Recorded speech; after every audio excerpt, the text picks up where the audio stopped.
किताब शिरकत, शिरकत के मसाइल।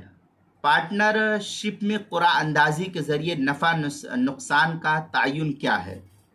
चुनांचे बाज़ लोग पार्टनरशिप में तिजारत करते हैं, कारोबार करते हैं और भी कुछ करते हैं जिसमें दोनों की रकम बराबर होती है या कुछ कमी बेशी होती है, फिर आपस में जो है मुतय्यर हो जाता है हिस्सेदारी, और इब्तिदाई से आपस में ये बात तय कर लेते हैं कि हर माह कुरा अंदाजी की जाएगी।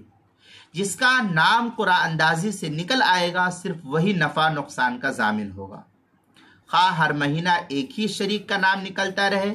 इस तरह से कारोबार करना मुकम्मल तौर पर जुआ क़िमार को शामिल होता है, जो शरअन नाजायज़ और हराम के ज़ुम्रे में आता है। लिहाजा ऐसी शिरकत का ये तरीक़ा भी नाजायज़ और हराम है और ऐसा कारोबार भी हराम और नाजायज़ हो जाएगा।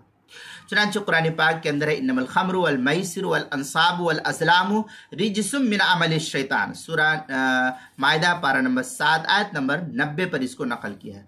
मुअजमुल लुग़तुल फ़ुक़हा के अंदर है अल क़िमार तालीक़ुल मिल्क अलल ख़त्र वल माल मिनल जानिबैन। ये सफ़ा नंबर मुअजमुल लुग़तुल फ़ुक़हा सफ़ा नंबर 379 पर है। अल्लामा शामी लिखते हैं लिअन्नल क़िमार मिनल क़मर अल्लज़ी यज़दादु तारतन।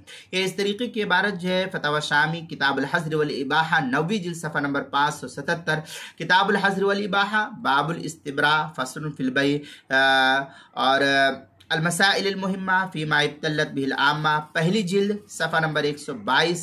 उन्वान है किताब शिरकत, शिरकत के मसाइल। उन्वान है, ये तो हेडलाइन है। उन्वान है पार्टनरशिप में कुरा अंदाजी के ज़रिए नफ़ा व नुकसान का तयन। मसला नंबर 122 के तहत जो है इसको नकल किया गया है।